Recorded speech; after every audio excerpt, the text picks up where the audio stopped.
Container গাড়ির নিচেই উড়ে যায় এক বাইক চালক। গাড়ি চালক না দাঁড়িয়ে ওই সময় টানতে টানতে নিয়ে যায়। যদি গাড়িটা দাঁড়িয়ে যেত হয়তো বাইক চালকের জীবনটা হয়তো বেঁচে যেত। এরকম দুর্ঘটনা আমরা আর দেখতে চাই না।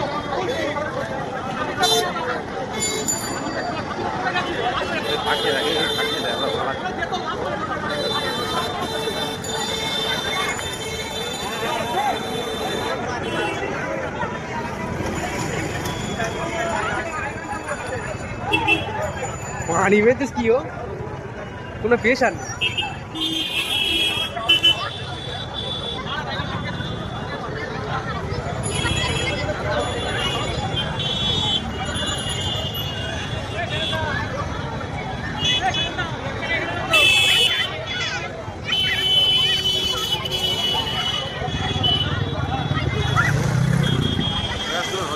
हाँ